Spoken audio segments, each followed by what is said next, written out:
السلام عليكم ورحمة الله وبركاته. نبدأ. بسم الله الرحمن الرحيم وبه نستعين. أعزائي الطلاب، طلاب الصف الثالث الثانوي علمي في مدرسة أورينت الافتراضية، نضع بين يديكم درسا جديدا من دروس مادة الرياضيات، ونأمل من الله عز وجل أن تستفيدوا مما سنقدمه لكم في هذا الدرس إن شاء الله. أعزائي الطلاب، استعرضنا في الدرس السابق بعض التمارين على تطبيقات ضعف ومضاعفات الزوايا بدلالة الزوايا ذاتها، وكذلك تطبيقات نصف الزاوية بدلالة الزاوية. وسنكمل في هذا الدرس إن شاء الله بعض التمارين المختلفة حول هذه الفقرة. التمرين الأول في هذا الدرس: أثبت صحة المتطابقات الآتية. المتطابقة الأولى: زتا ألف ناقص زا ألف يساوي 2 زتا 2 ألف. المتطابقة الثانية: زتا ألف زائد زا ألف يساوي 2 قتا 2 ألف. نبدأ بالمتطابقة الأولى والطرف الأول منها اللي هو زتا ألف ناقص زا ألف، ونثبت أنها تساوي 2 زتا 2 ألف. نحن نعلم أن الزتا ألف تساوي هي عبارة عن جتا ألف على جا ألف. الزتا هي مقلوب الزا اللي هي تساوي جتا ألف على جا ألف، بينما الزا ألف اللي هي جا ألف على جتا ألف. تصبح زتا ألف ناقص زا ألف تساوي جتا ألف على جا ألف ناقص جا ألف على جتا ألف. لجمع الكسرين بتوحيد المقامات، أي نضرب المقدار الأول بجتا ألف والمقدار الثاني بجا ألف.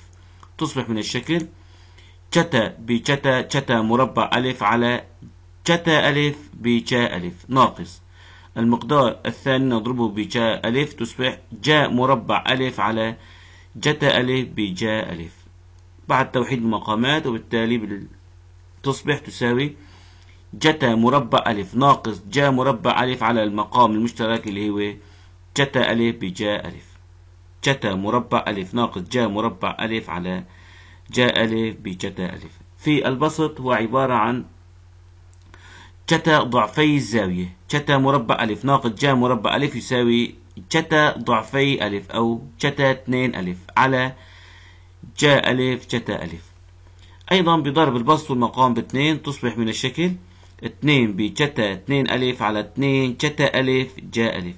نلاحظ أن في المقام هو عبارة عن 2 جا ألف جتا ألف أي جا ضعفي الزاوية، وبالتالي تصبح تساوي جا 2 ألف. في البسط 2 بجتا 2 ألف على جا 2 ألف. نلاحظ أن جتا 2 ألف على جا 2 ألف هي عبارة عن زتا 2 ألف، وبالتالي تصبح 2 بزتا 2 ألف. 2 بزتا 2 ألف وهو الطرف الثاني، أي أن زتا ألف ناقص زا ألف تساوي 2 زتا 2 ألف، وهو المطلوب الأول في هذا التمرين. التمرين الثاني اللي هو زتا ألف زائد زا ألف يساوي 2 قتا 2 ألف. ننطلق أيضا من الطرف الأول اللي هو زتا ألف زائد زا ألف. أيضا زتا ألف هي عبارة عن جتا ألف على جا ألف، وزا ألف تساوي جا ألف على جتا ألف، وبالتالي تصبح جتا ألف على جا ألف زائد جا ألف على جتا ألف. للجمع نوحد المقامات، أي نضرب الأولى بجتا ألف والثانية بجا ألف. تصبح من الشكل جتا بجتا جتا مربع ألف على جا ألف جتا ألف زائد جا بجا جا مربع ألف على جتا ألف بجا ألف. بالتالي تصبح جتا مربع ألف زائد جا مربع ألف على المقام المشترك جتا ألف جا ألف. لكن في البسط جا مربع ألف زائد جتا مربع ألف تساوي الواحد، تساوي 1 على المقام جتا ألف بجا ألف.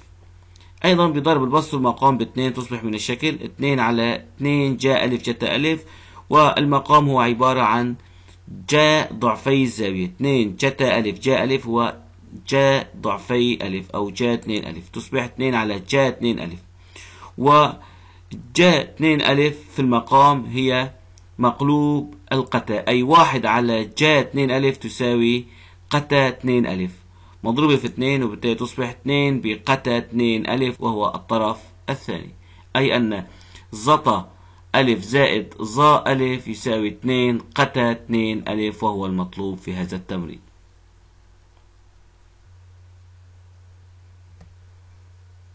تمرين آخر: أثبت صحة المتطابقة 1 زائد جا 2 س زائد جتا 2 س على جتا س زائد جا س يساوي 2 جتا س.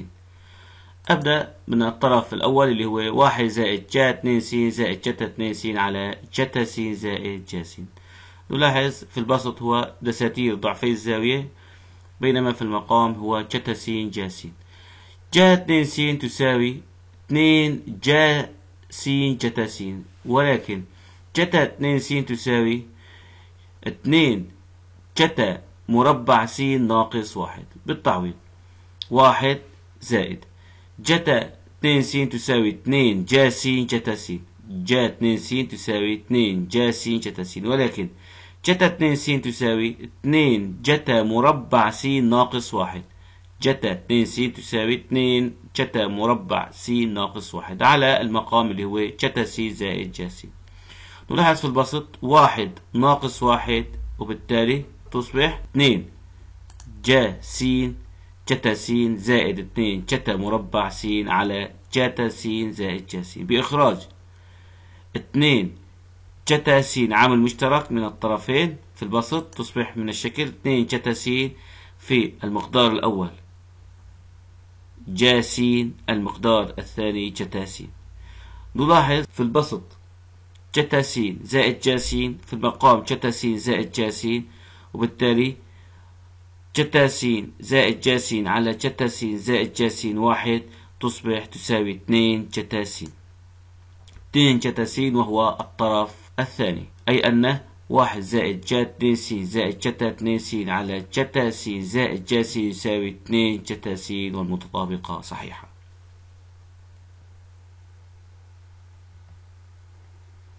أيضا تمرين آخر: أثبت صحة المتطابقة التالية: جا 2 ألف يساوي 2 ظا ألف على 1 زائد ظا مربع ألف. نلاحظ الطرف الثاني اللي هو 2 ظا ألف على 1 زائد ظا مربع ألف. ظا ألف هي عبارة عن جا ألف على جتا ألف، وبالتالي 2 جا ألف على جتا ألف على ظا مربع ألف هي جا مربع ألف على جتا مربع ألف. ظا مربع ألف هي جا مربع ألف على جتا مربع ألف. والواحد بعد توحيد المقامات هو جتا مربع ألف على جتا مربع ألف. جتا مربع ألف على جتا مربع ألف 1، والظا مربع ألف هي جا مربع ألف على جتا مربع ألف، وبالتالي تصبح في المقام جتا مربع ألف زائد جا مربع ألف على المقام المشترك جتا مربع ألف. ولكن في المقام أيضا جتا مربع ألف زائد جا مربع ألف هي عبارة تساوي 1، وبالتالي تصبح من الشكل 2 ظا ألف على 1 زائد ظا مربع ألف تساوي 2 جا ألف على جتا ألف على 1 على جتا مربع ألف. نلاحظ في جتا ألف على جتا ألف من المقامين تصبح 2 جا ألف على 1 و1 على جتا ألف بعد الاختصار جتا مع جتا، وبالتالي كسر على كسر، البعيد في البعيد على القريب في القريب. 2 جا ألف بجتا ألف على 1، وبالتالي تصبح 2 جا ألف جتا ألف. و2 جا ألف جتا ألف هي عبارة عن جا ضعفي الزاوية، أي جا 2 ألف. جا 2 ألف وهو الطرف الأول، أي أن 2 ظا ألف على 1 زائد ظا مربع ألف يساوي جا 2 ألف، وهو المطلوب في هذا التمرين.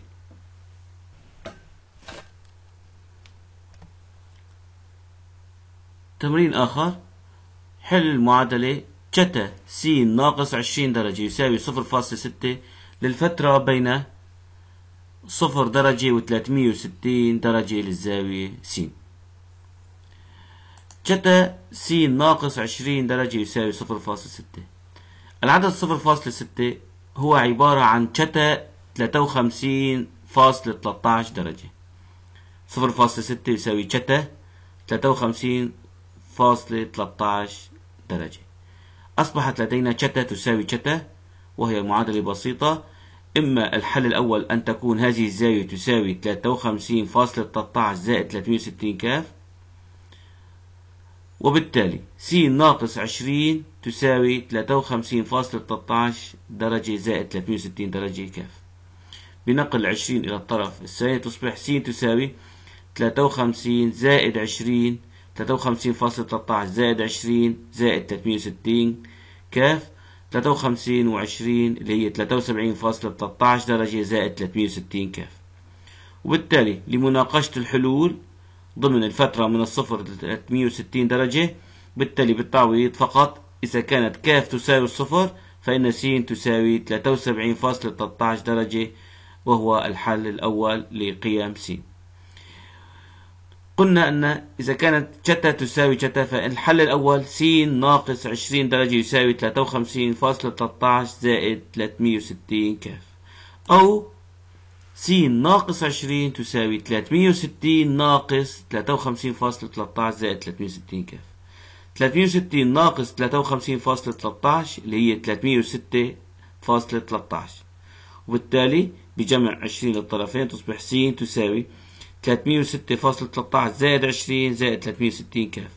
326 اللي هي 326.13 زائد 360 كاف. أيضا لمناقشة الحلول قيم س في الفترة بين الصفر و 360 لا يوجد سوى أن تكون كاف تساوي الصفر، وبالتالي س تساوي 326.1 درجة، أي أن للمعادلة جتا س ناقص 20 يساوي 0.6 حلان لقيم س هما 73.1 درجة و 326.1 درجة ضمن هذه الفترة بين الصفر و 360 درجة، وهو المطلوب في هذا التمرين.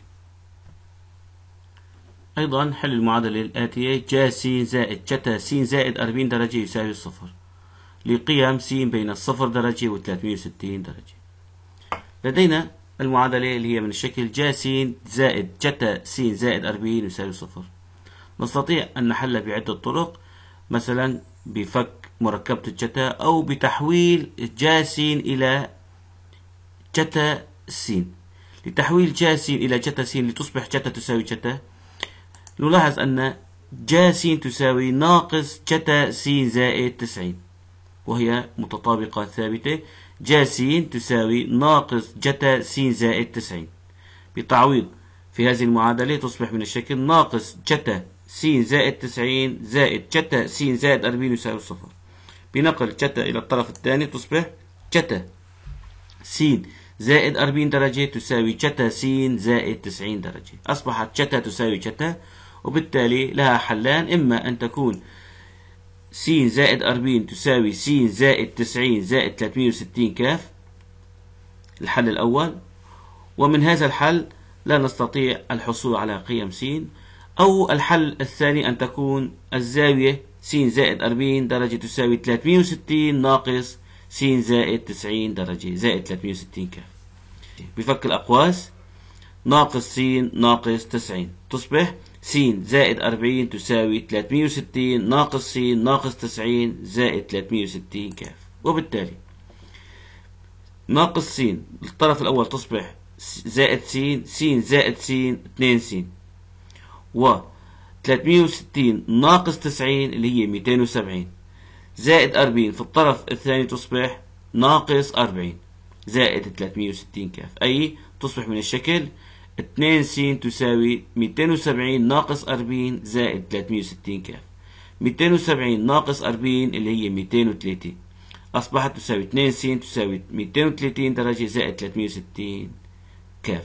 بالقسمة على 2 للحصول على قيم س، وبالتالي 230 على 2 اللي هي 115 زائد 360 على 2 اللي هي 180 كاف، أي أن س مجموعة الحلول س تساوي 115 زائد 180 كاف. لمناقشة الحلول ضمن الفترة من الصفر ل 360، إذا كانت كاف تساوي الصفر فس تساوي 115، إذا كانت أيضا كاف تساوي الواحد وبالتالي س تساوي 295 وهي ضمن الفترة من الصفر ل 360، أي أن لهذه المعادلة حلان لقيم س هما 115 درجة و 295 درجة ضمن الفترة من الصفر ل 360 درجة، وهو المطلوب في هذا التمرين. أعزائي الطلاب، بهذا التمرين نكون قد أنهينا درسنا لهذا اليوم. نأمل من الله عز وجل أن تكونوا قد استفدتم مما قدمناه لكم. إلى درس جديد إن شاء الله. دمتم بخير، والسلام عليكم ورحمة الله وبركاته.